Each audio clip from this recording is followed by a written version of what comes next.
lights up for the husband. Oh my God, you're right. I keep forgetting to light up for you. Well, that's... Why do I keep forgetting to do that? Oh, wait, I remember. It's because every day I get up, make breakfast, go to work, come home, clean the house, pick up the kids, take them to soccer, bring them back from soccer, cook dinner, clean up that dinner, give them a bath, and get them into their pajamas, which is a fight every night. It's a big surprise to everybody. Every single night. Preach, Tina Fey. Steve Carell in the rom-com date night, forgetting, of course, the age-old phrase, happy wife, happy life. You don't forget that. I don't forget it. He doesn't.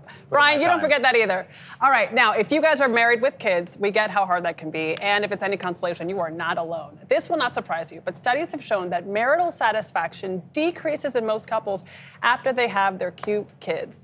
Licensed marriage and family therapist Dr. George James joins us now to provide us with some help. Thanks so much, Dr. James. Yeah, thank you. So what are parents to do? Because you do have to feed them dinner, do bath time, bedtime, all the routines, and it's all hands on deck from 5 o'clock until 10 p.m.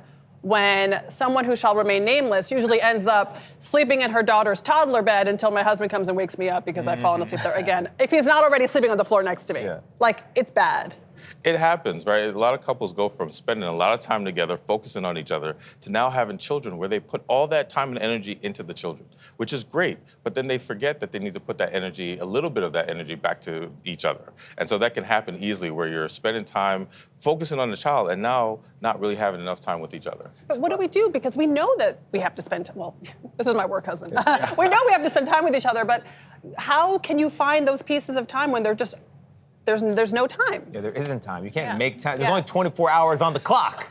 Well, what happens is that sometimes people don't have shared hobbies together or even just a commitment about bedtime. So for instance, one person usually goes to bed earlier and then the other person, can we go to bed maybe some nights together or wake up together? Right. Ways that we can kind of shave that time so that we can be connected. Yeah. The only reason I know anything about Emily in Paris is because I'm trying to stay married and Katie likes to watch that show. And even though I'm sleepy, I'll be like, yeah, let's watch it. Okay.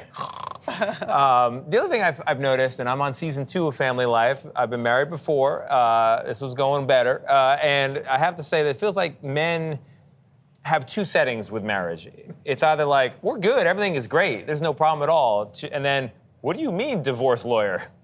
How do you notice the things before it gets to a crisis point? That's the question. Yeah. So, all right, I'm going to talk about men. For a lot of men in particular will hide what's going on with them. They'll be frustrated, annoyed, and take it out in other ways instead of communicating directly.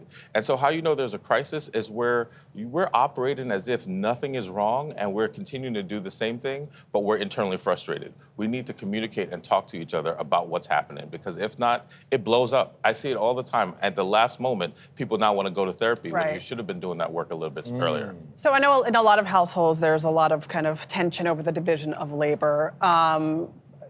I know you guys have a good situation. Katie confirmed in front of company the other day that I've changed more diapers than her, All right, her estimation. I was very proud of this. He's very fact. proud. He told me the other day. He's very That's proud. good. Yeah. No, but and Brian does a lot at home too. But how do you approach those conversations? Because you don't want it to sound accusatory. Ideally, it would be great if couples have a couple meeting, meaning some time where you're going to talk together about these things. Hey, we want to divide labor, or we just fell into these roles. What is it that we want to do now?